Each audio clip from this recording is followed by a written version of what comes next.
ਸਤਿ ਸ਼੍ਰੀ ਅਕਾਲ ਜੀ। ਤੁਸੀਂ ਦੇਖ ਰਹੇ ਹੋ ਪੰਜਾਬ ਮਿਲ ਯੂਐਸਏ ਟੀਵੀ ਤੇ ਮੈਂ ਸੁਰਭੀ ਸ਼ਰਮਾ ਹਾਜ਼ਰ ਹੋ ਚੁੱਕੀ ਹਾਂ ਪ੍ਰੋਗਰਾਮ ਖਬਰਨਾਮਾ ਲੈ ਕੇ, ਜਿਸ ਵਿੱਚ ਮੈਂ ਤੁਹਾਡੇ ਨਾਲ ਸਾਂਝੀਆਂ ਕਰਦੀ ਹਾਂ ਦੇਸ਼ ਵਿਦੇਸ਼ ਨਾਲ ਜੁੜੀਆਂ ਹੋਈਆਂ ਕੁਝ ਖਾਸ ਅਪਡੇਟਸ। ਸੋ ਖਾਸ ਅਪਡੇਟਸ ਦੇ ਵਿੱਚ ਤਾਂ ਅਮਰੀਕਾ ਤੋਂ ਸਭ ਤੋਂ ਵੱਡੀ ਅਪਡੇਟ ਸਾਹਮਣੇ ਆ ਰਹੀ ਹੈ, ਜਿਸ ਨੇ ਪੂਰੀ ਦੁਨੀਆ ਨੂੰ ਹਿਲਾ ਦਿੱਤਾ ਹੈ। ਸੋ ਉਸ ਉੱਤੇ ਵੀ ਗੱਲ ਕਰਾਂਗੇ, ਪਰ ਇਸ ਤੋਂ ਪਹਿਲਾਂ ਤੁਹਾਨੂੰ ਦੱਸਣ ਜਾ ਰਹੀ ਹਾਂ ਕਿ ਕਿਸ ਤਰੀਕੇ ਦੇ ਨਾਲ ਅਮਰੀਕਾ ਹੁਣ AI ਦਾ ਇਸਤੇਮਾਲ ਕਰ ਰਿਹਾ ਹੈ। ਅੱਜ ਕੱਲ੍ਹ ਤਾਂ AI ਦਾ ਜ਼ਮਾਨਾ ਹੈ, ਹਰ ਕੋਈ AI ਦੀ ਵਰਤੋਂ ਵੀ ਕਰ ਰਿਹਾ ਹੈ। AI ਦੇ ਜਿੱਥੇ ਬਹੁਤ ਚੰਗੇ ਪ੍ਰਭਾਵ ਵੀ ਨੇ, ਤਾਂ ਉੱਥੇ ਬਹੁਤ ਬੁਰੇ ਪ੍ਰਭਾਵ ਵੀ ਨੇ।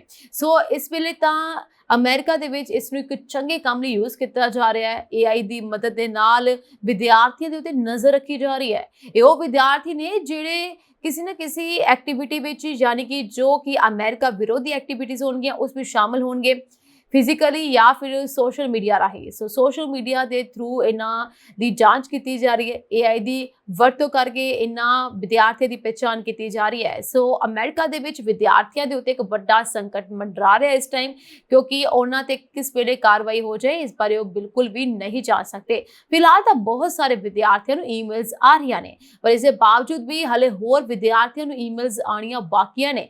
ਹਲੇ ਤੱਕ 300 ਵਿਦਿਆਰਥੀਆਂ ਨੂੰ ਆਈ ਹੈ। ਇਹ ਅਨੁਮਾਨ ਲਗਾਇਆ ਜਾ ਰਿਹਾ ਹੈ ਕਿ ਆਉਣ ਵਾਲੇ ਸਮੇਂ ਵਿੱਚ ਇਸ ਦੀ ਗਿਣਤੀ ਬਹੁਤ ਵਧੇਗੀ ਅਤੇ ਇਸ ਦੀ ਲਿਸਟ ਹੋਰ ਤਿਆਰ ਕੀਤੀ ਜਾ ਰਹੀ ਹੈ। ਅਤੇ ਹੁਣ ਉਹਨਾਂ ਸਾਰੇ ਵਿਦਿਆਰਥੀਆਂ ਦੀ ਨਜ਼ਰ ਰੱਖੀ ਜਾ ਰਹੀ ਹੈ ਜੋ ਐਸੀ ਵਿਰੋਧੀ ਗਤੀਵਿਧੀਆਂ ਵਿੱਚ ਸ਼ਾਮਲ ਹੋਣਗੇ ਜੋ ਅਮਰੀਕਾ ਦੇ ਵਿਰੋਧ ਵਿੱਚ ਹੋਣਗੀਆਂ, ਜਿਵੇਂ ਕਿ ਅਗਰ ਉਹ ਫਲਸਤੀਨੀਆਂ ਦਾ ਸਾਥ ਦੇ ਰਹੇ ਨੇ ਜਾਂ ਸੋਸ਼ਲ ਮੀਡੀਆ ਤੇ ਐਸੀ ਪੋਸਟ ਸ਼ੇਅਰ ਕਰ ਰਹੇ ਨੇ, ਲਾਈਕ ਕਰ ਰਹੇ ਨੇ, ਤੇ ਉਹਨਾਂ ਤੇ ਵੀ ਕਾਰਵਾਈ ਹੋ ਸਕਦੀ ਹੈ। ਸੋ ਵਿਦਿਆਰਥੀਆਂ ਨੂੰ ਬਹੁਤ ਸੋਚ ਸਮਝ ਕੇ ਕੋਈ ਵੀ ਕਦਮ ਚੁੱਕਣਾ ਚਾਹੀਦਾ ਹੈ ਅਗਰ ਉਹ ਅਮਰੀਕਾ ਦੇ ਵਿੱਚ ਇਸ ਸਮੇਂ ਸਟੱਡੀ ਕਰ ਰਹੇ ਨੇ। ਸੋ ਅੰਤਰਰਾਸ਼ਟਰੀ ਵਿਦਿਆਰਥੀਆਂ ਦੀ ਜਾਸੂਸੀ ਕੀਤੀ ਜਾ ਰਹੀ ਹੈ। ਇਸ ਜਾਸੂਸੀ ਦੇ ਲਈ AI ਦਾ ਇਸਤੇਮਾਲ ਕੀਤਾ ਜਾ ਰਿਹਾ ਹੈ। ਅਮਰੀਕਾ ਦੀ ਡੋਨਾਲਡ ਟਰੰਪ ਸਰਕਾਰ ਸਖਤ ਨੀਤੀਆਂ ਅਪਣਾਏ ਹੋਏ ਹਨ। ਤਾਜ਼ਾ ਜਾਣਕਾਰੀ ਮੁਤਾਬਕ ਅਮਰੀਕੀ ਸਰਕਾਰ ਵਿਦੇਸ਼ੀ ਵਿਦਿਆਰਥੀਆਂ ਦੀ ਪਛਾਣ ਕਰਨ ਅਤੇ ਉਹਨਾਂ ਨੂੰ ਦੇਸ਼ ਨਿਕਾਲਾ ਦੇਣ ਲਈ AI ਟੈਕਨੋਲੋਜੀ ਦੀ ਵਰਤੋਂ ਕਰ ਰਹੀ ਹੈ, ਜੋ ਹਮਾਸ ਅਤੇ ਹੋਰ ਨਾਮਜ਼ਦ ਅੱਤਵਾਦੀ ਸਮੂਹਾਂ ਦਾ ਸਮਰਥਨ ਕਰਦੇ ਪ੍ਰਤੀਤ ਹੁੰਦੇ ਹਨ। ਯਾਨੀ ਕਿ ਜੋ ਹਮਾਸ ਜਾਂ ਹੋਰ ਅੱਤਵਾਦੀ ਸੰਗਠਨਾਂ ਨੂੰ ਸੰਬੋਧਨ ਕਰਦੇ ਹੋਏ ਨਜ਼ਰ ਆਏ ਜਾਂ ਇਹਨਾਂ ਦੀਆਂ ਪੋਸਟਾਂ ਲਾਈਕ ਸ਼ੇਅਰ ਕਰਦੇ ਹੋਏ ਨਜ਼ਰ ਆਏ, ਤਾਂ ਉਹਨਾਂ ਤੇ ਸਖਤ ਕਾਰਵਾਈ ਹੋਵੇਗੀ। ਵਿਦੇਸ਼ ਵਿਭਾਗ ਦੇ ਸੀਨੀਅਰ ਅਧਿਕਾਰੀਆਂ ਨੇ ਐਕਸੀਓਸ ਨੂੰ ਦੱਸਿਆ ਕਿ AI ਟੈਕਨੋਲੋਜੀ ਵਾਲੇ ਅੰਤਰਰਾਸ਼ਟਰੀ ਵਿਦਿਆਰਥੀਆਂ ਦੀ ਜਾਸੂਸੀ ਕਰਨ ਦੇ ਇਸ ਪ੍ਰੋਗਰਾਮ ਦੀ ਅਗਵਾਈ ਵਿਦੇਸ਼ ਮੰਤਰੀ ਮਾਰਕੋ ਰੂਬੀਓ ਕਰ ਰਹੇ ਹਨ। ਵਿਦੇਸ਼ ਵਿਭਾਗ ਦੀ ਪਹਿਲਕਦਮੀ ਦੇ 3 ਹਫ਼ਤਿਆਂ ਦੇ ਅੰਦਰ ਅਮਰੀਕਾ ਵਿੱਚ 300 ਤੋਂ ਵੱਧ ਅੰਤਰਰਾਸ਼ਟਰੀ ਵਿਦਿਆਰਥੀਆਂ ਦੇ ਵੀਜ਼ੇ ਰੱਦ ਕਰ ਦਿੱਤੇ ਗਏ। ਇਸ ਤੋਂ ਇਲਾਵਾ ਰਿਪੋਰਟ 'ਚ ਦੱਸਿਆ ਗਿਆ ਕਿ ਅੰਤਰਰਾਸ਼ਟਰੀ ਵਿਦਿਆਰਥੀਆਂ ਨੂੰ ਈਮੇਲ ਪ੍ਰਾਪਤ ਹੋਏ ਹਨ, ਜਿਸ ਵਿੱਚ ਕਿਹਾ ਗਿਆ ਕਿ ਉਹਨਾਂ ਦੇ ਵੀਜ਼ੇ ਰੱਦ ਕਰ ਦਿੱਤੇ ਗਏ ਹਨ ਅਤੇ ਉਹਨਾਂ ਨੂੰ CBP ਹੋਮ ਐਪ ਦੀ ਵਰਤੋਂ ਕਰਕੇ ਸਵੈ ਦੇਸ਼ ਨਿਕਾਲਾ ਦੇਣ ਲਈ ਕਿਹਾ ਗਿਆ ਹੈ। ਯਾਨੀ ਕਿ ਉਹਨਾਂ ਵਿਦਿਆਰਥੀਆਂ ਨੂੰ ਇਹ ਕਿਹਾ ਗਿਆ ਹੈ ਕਿ ਉਹ ਇਸ ਐਪ ਦੇ ਜ਼ਰੀਏ ਖੁਦ ਦੇਸ਼ ਛੱਡ ਕੇ ਚਲੇ ਜਾਣ, ਨਹੀਂ ਤਾਂ ਉਹਨਾਂ ਨੂੰ ਦੇਸ਼ ਨਿਕਾਲਾ ਸਾਡੇ ਵੱਲੋਂ ਮਿਲੇਗਾ। ਸੋ ਮਾਰਕ ਰੂਬੀਓ ਨੇ 27 ਮਾਰਚ ਨੂੰ ਕਿਹਾ ਕਿ ਅਸੀਂ ਹਰ ਰੋਜ਼ ਇਨ੍ਹਾਂ ਪਾਗਲਾਂ ਦੀ ਭਾਲ ਕਰ ਰਹੇ ਹਾਂ ਜੋ ਚੀਜ਼ਾਂ ਨੂੰ ਖਰਾਬ ਕਰ ਰਹੇ ਨੇ। ਉਹਨਾਂ ਨੇ ਅੱਗੇ ਵੀ ਕਿਹਾ ਕਿ ਉਹ ਹਰ ਦੇਸ਼ ਨੂੰ ਅਜਿਹਾ ਕਰਨ ਲਈ ਉਤਸ਼ਾਹਿਤ ਕਰਦੇ ਹਨ, ਕਿਉਂਕਿ ਉਹਨਾਂ ਨੂੰ ਲੱਗਦਾ ਹੈ ਕਿ ਆਪਣੇ ਦੇਸ਼ ਵਿੱਚ ਵਿਦਿਆਰਥੀਆਂ ਨੂੰ ਸੱਦਾ ਦੇਣਾ ਪਾਗਲਪਨ ਹੈ ਜੋ ਤੁਹਾਡੇ ਕੈਂਪਸ ਵਿੱਚ ਆ ਰਹੇ ਹਨ ਅਤੇ ਇਸ ਨੂੰ ਅਸਥਿਰ ਕਰ ਰਹੇ ਹਨ। ਸੋ 2024 ਓਪਨ ਡੋਰਸ ਰਿਪੋਰਟ ਦੇ ਅਨੁਸਾਰ ਕੁੱਲ ਮਿਲਾ ਕੇ ਅਮਰੀਕਾ ਨੇ 2023 ਤੇ 2024 ਦੇ ਦੌਰਾਨ, ਯਾਨੀ ਕਿ ਇਸ ਅਕੈਡਮਿਕ ਸਾਲ ਦੇ ਵਿੱਚ ਰਿਕਾਰਡ 1.1 ਮਿਲੀਅਨ ਅੰਤਰਰਾਸ਼ਟਰੀ ਵਿਦਿਆਰਥੀਆਂ ਦੀ ਮੇਜ਼ਬਾਨੀ ਕੀਤੀ, ਜਿਨ੍ਹਾਂ ਵਿੱਚੋਂ 3,30,000 ਭਾਰਤ ਤੋਂ ਸਨ। F1 ਵੀਜ਼ਾ ਅਕੈਡਮਿਕ ਵਿਦਿਆਰਥੀਆਂ ਲਈ ਹੁੰਦਾ ਹੈ, M1 ਕਿੱਤਾ ਮੁਖੀ ਵਿਦਿਆਰਥੀਆਂ ਲਈ ਹੁੰਦਾ ਹੈ ਅਤੇ J1 ਅਮਰੀਕਾ ਵਿੱਚ ਐਕਸਚੇਂਜ ਵਿਜ਼ਿਟਰ ਲਈ ਹੁੰਦਾ ਹੈ। ਐਕਸੀਓਸ ਦੀ ਰਿਪੋਰਟ ਅਨੁਸਾਰ ਹਮਾਸ ਨੇ 7 ਅਕਤੂਬਰ 2023 ਨੂੰ ਇਜ਼ਰਾਈਲ ਤੇ ਹਮਲਾ ਕਰਨ ਤੋਂ ਬਾਅਦ ਪ੍ਰਗਟ ਕੀਤੇ ਗਏ ਕਥਿਤ ਅੱਤਵਾਦੀ ਹਮਦਰਦੀ ਦੇ ਸਬੂਤਾਂ ਲਈ ਸੋਸ਼ਲ ਮੀਡੀਆ ਖਾਤਿਆਂ ਦੀ ਜਾਂਚ ਕੀਤੀ ਜਾ ਰਹੀ ਹੈ। ਇੱਕ ਇਮੀਗ੍ਰੇਸ਼ਨ ਵਕੀਲ ਨੇ ਟਾਈਮਜ਼ ਆਫ ਇੰਡੀਆ ਨੂੰ ਦੱਸਿਆ ਕਿ ਈਮੇਲ ਸਿਰਫ ਉਹਨਾਂ ਅੰਤਰਰਾਸ਼ਟਰੀ ਵਿਦਿਆਰਥੀਆਂ ਨੂੰ ਹੀ ਨਹੀਂ ਮਿਲ ਰਹੀ, ਯਾਨੀ ਕਿ ਉਹਨਾਂ ਨੂੰ ਹੀ ਨਹੀਂ ਭੇਜੀ ਜਾ ਰਹੀ ਵਿਦਿਆਰਥੀਆਂ ਨੂੰ ਜਿਨ੍ਹਾਂ ਨੇ ਕੈਂਪਸ ਵਿਰੋਧ ਪ੍ਰਦਰਸ਼ਨਾਂ ਵਿੱਚ ਸਰੀਰਕ ਤੌਰ ਤੇ ਹਿੱਸਾ ਲਿਆ, ਬਲਕਿ ਉਹਨਾਂ ਨੂੰ ਵੀ ਭੇਜੇ ਗਏ ਹਨ ਜਿਨ੍ਹਾਂ ਨੇ ਸ਼ਾਇਦ ਰਾਸ਼ਟਰ ਵਿਰੋਧੀ ਮੰਨੀਆਂ ਜਾਂਦੀਆਂ ਪੋਸਟਾਂ ਸਾਂਝੀਆਂ ਜਾਂ ਪਸੰਦ ਕੀਤੀਆਂ। ਸੋ ਇਮੀਗ੍ਰੇਸ਼ਨ ਵਕੀਲਾਂ ਨੇ TOI ਨੂੰ ਦੱਸਿਆ ਕਿ ਰੂਬੀਓ ਦੁਆਰਾ 25 ਮਾਰਚ ਨੂੰ ਦਿੱਤੇ ਗਏ ਅੰਦਰੂਨੀ ਨਿਰਦੇਸ਼ ਤੋਂ ਬਾਅਦ ਅੰਤਰਰਾਸ਼ਟਰੀ ਵਿਦਿਆਰਥੀਆਂ ਨੂੰ ਸਵੈ ਦੇਸ਼ ਨਿਕਾਲੇ ਦੇ ਈਮੇਲ ਭੇਜਣ ਵਿੱਚ ਤੇਜ਼ੀ ਆਈ ਹੈ, ਜਿਸ ਵਿੱਚ ਅਮਰੀਕਾ 'ਚ ਵਿਦੇਸ਼ੀ ਵਿਦਿਆਰਥੀਆਂ ਅਤੇ ਬਿਨੇਕਾਰਾਂ ਦੇ ਸੋਸ਼ਲ ਮੀਡੀਆ ਖਾਤਿਆਂ ਦੀ ਲਾਜ਼ਮੀ ਸਮੀਖਿਆ ਦਾ ਨਿਰਦੇਸ਼ ਦਿੱਤਾ ਗਿਆ ਹੈ। ਸੋ ਇਹਨਾਂ ਦੇ ਸੋਸ਼ਲ ਮੀਡੀਆ ਅਕਾਊਂਟਸ ਚੈੱਕ ਕੀਤੇ ਜਾ ਰਹੇ ਨੇ। ਅਤੇ ਇਹਨਾਂ ਦੀ ਚੈਕਿੰਗ ਤੋਂ ਬਾਅਦ ਇਹ ਪਤਾ ਲਗਾਇਆ ਜਾਵੇਗਾ ਕਿ ਕੌਣ ਕਿਸ ਨੂੰ ਜ਼ਿਆਦਾ ਸੰਬੋਧਨ ਕਰ ਰਿਹਾ ਹੈ ਜਾਂ ਸਪੋਰਟ ਕਰ ਰਿਹਾ ਹੈ। ਅਗਰ ਕੋਈ ਵੀ ਵਿਦਿਆਰਥੀ ਹਮਾਸ ਜਾਂ ਕੋਈ ਵੀ ਆਤੰਕਵਾਦੀ ਸੰਗਠਨ ਨਾਲ ਜੁੜਿਆ ਹੋਇਆ ਪਾਇਆ ਗਿਆ ਤੇ ਉਸ ਉੱਤੇ ਸਖਤ ਕਾਰਵਾਈ ਕੀਤੀ ਜਾਵੇਗੀ, ਉਸਦੇ ਵੀਜ਼ੇ ਵੀ ਰੱਦ ਕਰ ਦਿੱਤੇ ਜਾਣਗੇ। ਹੁਣ ਗੱਲ ਕਰਦੇ ਹਾਂ ਜੀ ਅਮਰੀਕਾ ਦੀ ਉਸ ਸਭ ਤੋਂ ਵੱਡੀ ਅਪਡੇਟ ਦੀ ਜਿਸ ਨੂੰ ਲੈ ਕੇ ਪੂਰੀ ਦੁਨੀਆ ਵਿੱਚ ਹਲਚਲ ਮਚੀ ਹੋਈ ਹੈ। ਇਸ ਸਮੇਂ ਅਮਰੀਕਾ ਦੇ ਵਿੱਚ ਹਲਚਲ ਤਾਂ ਹੈ ਹੀ ਹੈ, ਪਰ ਬਾਕੀ ਦੇਸ਼ਾਂ ਜਿਵੇਂ ਭਾਰਤ ਦੀ ਗੱਲ ਕਰਾਂ ਜਾਂ ਚੀਨ ਹੋ ਗਿਆ, ਕੈਨੇਡਾ ਹੋ ਗਿਆ, ਮੈਕਸੀਕੋ ਹੋ ਗਿਆ, ਆਸਟ੍ਰੇਲੀਆ ਹੋ ਗਿਆ, हर एक देश जो है इस समय हलचल विच है, यानी थरथरी मार चुकी है क्योंकि डोनाल्ड ट्रंप ने कुछ ऐलान ही ऐसा कर दिता है। ਆਪਾਂ ਸਭ ਜਾਣਦੇ ਹਾਂ ਕਿ ਡੋਨਲਡ ਟਰੰਪ ਹਮੇਸ਼ਾ ਤੋਂ ਹੀ ਆਪਣੀਆਂ ਸਖਤ ਨੀਤੀਆਂ ਅਪਣਾ ਰਹੇ ਨੇ ਅਤੇ ਇਸ ਸਖਤ ਨੀਤੀ ਵਿੱਚ ਉਹਨਾਂ ਨੇ ਟੈਰਿਫ ਨੂੰ ਲੈ ਕੇ ਵੀ ਬਹੁਤ ਵੱਡਾ ਬਿਆਨ ਦਿੱਤਾ ਸੀ ਔਰ ਇਸ ਟੈਰਿਫ ਦਾ ਨਤੀਜਾ ਅੱਜ ਸਾਹਮਣੇ ਆ ਚੁੱਕਿਆ ਹੈ। ਇਸ ਟੈਰਿਫ ਨੂੰ ਲੈ ਕੇ ਡੋਨਲਡ ਟਰੰਪ ਨੇ ਐਲਾਨ ਕੀਤਾ ਕਿ ਸਾਰੇ ਦੇਸ਼ਾਂ ਤੇ ਟੈਰਿਫ ਲਗਾਇਆ ਜਾਵੇਗਾ। ਸੋ ਡੋਨਲਡ ਟਰੰਪ ਨੇ 25% ਤੱਕ ਦਾ ਟੈਰਿਫ ਤਾਂ ਠੋਕਿਆ ਹੈ, ਪਰ ਇਸ ਤੋਂ ਇਲਾਵਾ ਬਹੁਤ ਸਾਰੇ ਐਸੇ ਦੇਸ਼ ਨੇ ਜਿਨ੍ਹਾਂ ਦੇ ਉੱਤੇ ਹੋਰ ਵੀ ਜ਼ਿਆਦਾ ਟੈਰਿਫ ਲਗਾਇਆ ਗਿਆ ਹੈ। ਕਈ ਦੇਸ਼ਾਂ ਦੇ ਉੱਤੇ ਘੱਟ ਟੈਰਿਫ ਹੀ ਲਗਾਇਆ ਗਿਆ। ਫਿਲਹਾਲ ਡੋਨਲਡ ਟਰੰਪ ਵੱਲੋਂ ਤਾਂ ਟੈਰਿਫ ਦਾ ਐਲਾਨ ਕਰ ਦਿੱਤਾ ਗਿਆ ਹੈ। ਇਸ ਟੈਰਿਫ ਐਲਾਨ ਤੋਂ ਬਾਅਦ अलग-अलग देशों के मंत्रियों ने अपना गुस्सा जाहिर भी किया। आस्ट्रेलिया के मंत्री ने भी गुस्सा जाहिर किया, कैनेडा के प्रधानमंत्री ने भी कहा कि वो जवाबी कार्रवाई करेंगे, अगर उन्होंने टैरिफ लगाया तो भी जवाब देंगे। इस तो इलावा आस्ट्रेलिया तो भी सामने आया बयान और होर भी बहुत सारे देशों के प्रधानमंत्री राष्ट्रपतियों ने अपना गुस्सा जाहिर किया है। पर हुण जे मैं गल करा भारत की, भारत तो अमेरिका का बहुत चंगा दोस्त है। भारत वालों तो हाले तक ऐसा कोई बयान नहीं आया। इवन कि डोनाल्ड ट्रंप ने यह कहा है कि उन्हां दे वालों टैरिफ सब ते लगाया जाएगा, चाहे वो दोस्त होन या फिर दुश्मन होन। तो दोस्तां दे विच तां भारत की गल कही जा रही है, भारत के उत्ते भी टैरिफ लगाया गया है क्योंकि डोनाल्ड ट्रंप का यह कहना है कि भारत सब तो ज़्यादा टैरिफ लगाने वाला देश है।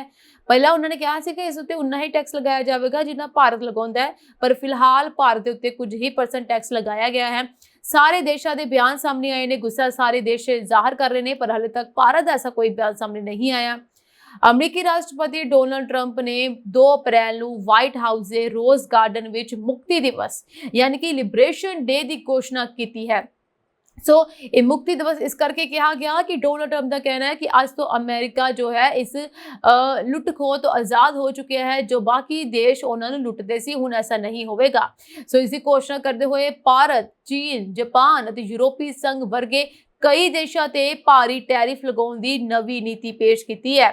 इस नीति तहत भारत तो आयात होने वाले उत्पादों ते 26% टैरिफ लगाया जाएगा। उन्होंने कहा कि मेरे साथी अमेरिकियां ਇਹ ਮੁਕਤੀ ਦਿਵਸ ਹੈ ਜਿਸ ਦੀ ਲੰਬੇ ਸਮੇਂ ਤੋਂ ਉਡੀਕ ਸੀ। 2 ਅਪ੍ਰੈਲ 2025 ਨੂੰ ਉਹ ਦਿਨ ਮਨਾਇਆ ਜਾਵੇਗਾ ਜਦੋਂ ਅਮਰੀਕਾ ਦੇ ਉਦਯੋਗਾਂ ਦਾ ਪੂਰਨ ਜਨਮ ਹੋਵੇਗਾ। ਅਮਰੀਕਾ ਦੀ ਕਿਸਮਤ ਬਦਲੀ ਅਤੇ ਅਸੀਂ ਅਮਰੀਕਾ ਨੂੰ ਫਿਰ ਤੋਂ ਸਮਰਿੱਧ ਬਣਾਉਣ ਦੀ ਸ਼ੁਰੂਆਤ ਕੀਤੀ ਹੈ। ਸੋ ਹੁਣ ਭਾਰਤ ਦੇ ਉੱਤੇ ਵੀ ਟੈਰਿਫ ਲਗਾਇਆ ਗਿਆ ਕਿ ਆਖਿਰ ਕਿੰਨਾ ਟੈਰਿਫ ਭਾਰਤ ਤੇ ਲਗਾਇਆ ਗਿਆ ਤੁਹਾਨੂੰ ਦੱਸ ਦਿੰਦੇ ਹਾਂ ਕਿ ਅਮਰੀਕੀ ਰਾਸ਼ਟਰਪਤੀ ਡੋਨਾਲਡ ਟਰੰਪ ਨੇ ਪ੍ਰਧਾਨ ਮੰਤਰੀ ਨਰਿੰਦਰ ਮੋਦੀ ਨੂੰ ਆਪਣਾ ਸਭ ਤੋਂ ਵਧੀਆ ਦੋਸਤ ਕਰਾਰ ਦਿੱਤਾ। पर इस दोस्ती के बावजूद भी डोनाल्ड ट्रंप ने भारत के उत्ते टैक्स लगाया। उन्होंने दोष लगाया कि भारत अमेरिका नाल ठीक वतीरा नहीं कर रहा है। ट्रंप ने दावा किया कि भारत अमरीकी उत्पादों ते 52% टैक्स लगाता है, इसलिए अमेरिका भी बदले में 26% टैरिफ लगावेगा, यानी कि हुण भारत ते 26% का टैक्स जो है लगा दिता गया है क्योंकि अमेरिका का दोष है कि अमेरिका के समान के उत्ते 52% जो टैक्स लगाया जा रहा है। सो इस विच बहुत सारे देश शामिल ने। तुहानूं दस दियां कि किहड़े-किहड़े देश जो ने इस रेसिप्रोकल टैरिफ तो प्रभावित होए ने। रेसिप्रोकल टैरिफ का ऐलान डोनाल्ड ट्रंप ने पहला ही कर दिता सी अते इह कहा सी कि 2 अप्रैल नूं इसका ऐलान करनगे अते आखिरी दिन आया तो उन्होंने ऐलान भी किया जिसनों उन्होंने मुक्ति दिवस का नाम दिता है, यानी कि अमेरिकनस जो ने वो इस देश इस चीज़ तो आज़ाद हो चुके हैं, उन्होंने हुण टैक्स तो मुक्ति मिली है। ट्रंप की रेसिप्रोकल टैरिफ नीति के तहत कई देशों ते नवे टैरिफ लगाए गए हैं। सो जिवें कि भारत ते 26% टैरिफ लगाया गया, उस तो बाद चीन ते 34% टैरिफ लगाया गया, उस तो बाद यूरोपीय संघ जिस ते 20%, जापान 24%, ताइवान 22%, इजराइल जिस ते 17% टैरिफ लगाया गया। इस नाल तुहानूं ये भी दस देवां कि 10% बेसलाइन तैयार की गई है इस रेसिप्रोकल टैरिफ की, जिस विच ये कहा गया है कि 10% तो घट टैरिफ किसी नूं नहीं लगाया जाएगा, जिन्होंने भी टैरिफ लगाया जाएगा 10% तो ज़्यादा ही लगाया जाएगा। इस करके सारे टैरिफ 10% तो उपर लगाए जा रहे हैं। टैरिफ अगे यानी कि आने वाले समय ਵਿੱਚ ਬਦਲ ਵੀ ਸਕਦੇ ਨੇ, ਐਸਾ ਵੀ ਡੋਨਲਡ ਟਰੰਪ ਵੱਲੋਂ ਕਿਹਾ ਗਿਆ ਹੈ। ਸੋ ਹੁਣ ਇਸ ਦਾ ਅਸਰ ਕੀ ਪਵੇਗਾ, ਕਿਉਂਕਿ ਟੈਰਿਫ ਨੀਤੀ ਲੱਗ ਚੁੱਕੀ ਹੈ, ਇਸ ਦਾ ਅਸਰ ਪੈਣਾ ਵੀ ਲਾਜ਼ਮੀ ਹੈ। ਭਾਰਤ ਅਤੇ ਅਮਰੀਕਾ ਵਿਚਲਾ ਵਪਾਰ ਪਹਿਲਾਂ ਹੀ ਕਈ ਮਸਲਿਆਂ ਕਾਰਨ ਤਣਾਅ 'ਚ ਰਿਹਾ ਹੈ। ਇਸ ਨਵੇਂ ਟੈਰਿਫ ਕਾਰਨ ਭਾਰਤੀ ਕੰਪਨੀਆਂ ਲਈ ਅਮਰੀਕਾ 'ਚ ਵਪਾਰ ਕਰਨਾ ਮਹਿੰਗਾ ਹੋ ਸਕਦਾ ਹੈ। ਅਮਰੀਕੀ ਉਪਭੋਗਤਾਵਾਂ ਨੂੰ ਭਾਰਤੀ ਉਤਪਾਦ ਮਹਿੰਗੇ ਮਿਲ ਸਕਦੇ ਹਨ, ਜਦਕਿ ਕੁਝ ਅਮਰੀਕੀ ਕੰਪਨੀਆਂ ਜੋ ਭਾਰਤ ਤੋਂ ਕੱਚਾ ਮਾਲ ਜਾਂ ਤਿਆਰ ਉਤਪਾਦ ਆਯਾਤ ਕਰਦੀਆਂ ਹਨ, ਉਹਨਾਂ ਦੀ ਲਾਗਤ ਵੀ ਵੱਧ ਸਕਦੀ ਹੈ। ਸੋ ਇੱਕ ਹਿਸਾਬ ਦੇ ਨਾਲ ਤਾਂ ਦੋਨਾਂ ਦੇਸ਼ਾਂ ਦੇ ਉੱਤੇ ਇਸ ਦਾ ਅਸਰ ਸਾਫ਼ ਨਜ਼ਰ ਆਏਗਾ। ਸੋ ਹੁਣ ਇਹ ਕਿਹਾ ਜਾ ਰਿਹਾ ਹੈ ਕਿ ਅੰਤਰਰਾਸ਼ਟਰੀ ਵਪਾਰਕ ਜੰਗ ਹੋ ਸਕਦੀ ਹੈ, ਕਿਉਂਕਿ ਡੋਨਲਡ ਟਰੰਪ ਦੇ ਵੱਲੋਂ ਤਾਂ ਪੂਰੀ ਦੁਨੀਆ ਦੇ ਦੇਸ਼ਾਂ ਤੇ ਟੈਰਿਫ ਲਗਾ ਦਿੱਤਾ ਗਿਆ ਹੈ। ਹੌਲੀ ਹੌਲੀ ਕਰਦੇ ਟੈਰਿਫ ਵੱਧ ਵੀ ਸਕਦੇ, ਘਟ ਵੀ ਸਕਦੇ ਨੇ। ਭਾਰਤ ਅਤੇ ਹੋਰ ਪ੍ਰਭਾਵੀ ਦੇਸ਼ ਅਮਰੀਕੀ ਉਤਪਾਦਾਂ ਤੇ ਵੀ ਟੈਰਿਫ ਵਧਾ ਕੇ ਜਵਾਬੀ ਕਦਮ ਚੁੱਕ ਸਕਦੇ ਹਨ। ਅਗਰ ਐਸਾ ਹੁੰਦਾ ਹੈ, ਜਿਵੇਂ ਕੈਨੇਡਾ ਨੇ ਕਿਹਾ ਹੀ ਹੈ ਕਿ ਉਹ ਜਵਾਬੀ ਕਦਮ ਚੁੱਕੇਗਾ, ਤਾਂ ਇਸ ਦਾ ਬਹੁਤ ਵੱਡਾ ਅਸਰ ਜਿਹੜਾ ਹੈ ਅਮਰੀਕਾ ਦੇ ਵਿੱਚ ਪਏਗਾ, ਯਾਨੀ ਕਿ ਅਮਰੀਕਾ ਦੀ ਅਰਥ ਵਿਵਸਥਾ ਤੇ ਪਏਗਾ। ਇਸ ਨਾਲ ਵਿਸ਼ਵ ਪੱਧਰੀ ਵਪਾਰਕ ਜੰਗ ਯਾਨੀ ਟ੍ਰੇਡ ਵਾਰ ਦੀ ਸਥਿਤੀ ਬਣ ਸਕਦੀ ਹੈ। ਟਰੰਪ ਦਾ ਦਾਅਵਾ ਹੈ ਕਿ ਇਹ ਟੈਰਿਫ ਅਮਰੀਕੀ ਅਰਥ ਵਿਵਸਥਾ ਨੂੰ ਮੁੜ ਮਜ਼ਬੂਤ ਬਣਾਉਣ ਲਈ ਹੈ। ਉਹਨਾਂ ਨੇ ਕਿਹਾ, ਅਸੀਂ ਇਸ ਤੋਂ ਵੀ ਵੱਧ ਸ਼ੁਲਕ ਲਗਾਉਣ ਦੀ ਯੋਜਨਾ ਬਣਾਈ ਸੀ, ਪਰ ਅਸੀਂ ਇਹ ਨਰਮ ਰੱਖਿਆ ਹੈ। ਕਈ ਅਰਥਸ਼ਾਸਤਰੀਆਂ ਦਾ ਮੰਨਣਾ ਹੈ ਕਿ ਇਹ ਨੀਤੀ ਅਮਰੀਕੀ ਅਰਥ ਵਿਵਸਥਾ ਨੂੰ ਨੁਕਸਾਨ ਪਹੁੰਚਾ ਸਕਦੀ ਹੈ, ਕਿਉਂਕਿ ਇਸ ਨਾਲ ਵਿਸ਼ਵ ਪੱਧਰੀ ਵਪਾਰਕ ਸੰਬੰਧ ਕਮਜ਼ੋਰ ਹੋ ਸਕਦੇ ਨੇ। ਬਹੁਤ ਸਾਰੀ ਚੀਜ਼ਾਂ ਦੇ ਆਯਾਤ ਨਿਰਯਾਤ ਬੰਦ ਵੀ ਹੋ ਸਕਦੇ ਨੇ। ਬਹੁਤ ਸਾਰੀਆਂ ਐਸੀਆਂ ਚੀਜ਼ਾਂ ਨੇ ਜੋ ਕਿ ਭਾਰਤ ਹੈ ਅਗਰ ਅਮਰੀਕਾ ਤੋਂ ਲੈ ਰਿਹਾ, ਕਿਸੇ ਹੋਰ ਦੇਸ਼ ਤੋਂ ਲੈਣਾ ਵੀ ਸ਼ੁਰੂ ਹੋ ਸਕਦਾ ਹੈ। ਇਸ ਕਰਕੇ ਅਮਰੀਕਾ ਨੂੰ ਇਸ ਦਾ ਨੁਕਸਾਨ ਵੀ ਹੋ ਸਕਦਾ ਹੈ।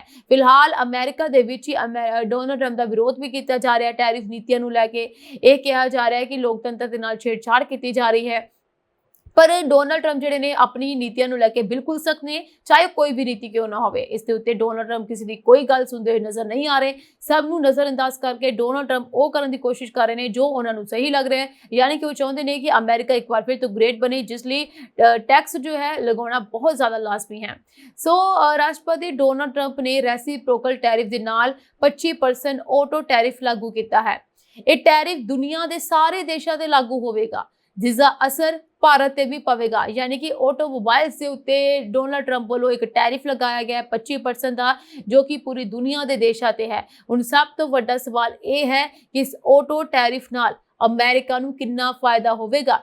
ਸਿੰਪਲ ਜੀ ਗੱਲ ਹੈ ਕਿ ਕਿਉਂਕਿ ਡੋਨਲਡ ਟਰੰਪ ਇਹ ਸਭ ਕੁਝ ਅਮਰੀਕਾ ਦੇ ਫਾਇਦੇ ਲਈ ਕਰ ਰਹੇ ਨੇ, ਅਮਰੀਕਾ ਦੀ ਅਰਥ ਵਿਵਸਥਾ ਨੂੰ ਦੁੱਗਣਾ ਕਰਨ ਵਾਸਤੇ ਕਰ ਰਹੇ ਨੇ, ਤੇ ਅਗਰ ਸਾਰੇ ਦੇਸ਼ਾਂ ਤੇ ਟੈਰਿਫ ਲਗਾਇਆ ਜਾਂਦਾ ਹੈ ਤੇ ਇਸ ਨੂੰ ਜਾਇਜ਼ਾ ਲਗਾਉਣਾ ਚਾਹੀਦਾ ਹੈ ਕਿ ਆਖਿਰ ਇਸ ਨੂੰ ਕਿੰਨਾ ਫਾਇਦਾ ਹੋਏਗਾ ਅਤੇ ਭਾਰਤ ਨੂੰ ਕਿੰਨਾ ਨੁਕਸਾਨ ਹੋਏਗਾ। ਭਾਰਤ ਨਾਲ ਤਾਂ ਅਮਰੀਕਾ ਦੇ ਬਹੁਤ ਚੰਗੇ ਸੰਬੰਧ ਨੇ, ਪਰ ਇਸ ਦੇ ਬਾਵਜੂਦ ਵੀ ਕਿਤੇ ਨਾ ਕਿਤੇ ਭਾਰਤ ਦੇ ਸੰਬੰਧ ਜੋ ਨੇ ਇਸ ਟੈਕਸ ਨੂੰ ਲੈ ਕੇ ਕਈ ਚੀਜ਼ਾਂ ਦੇ ਵਪਾਰਕ ਚੀਜ਼ਾਂ ਦੇ ਉੱਤੇ ਇਸ ਦੇ ਤਣਾਅ ਵੱਧ ਰਿਹਾ ਹੈ।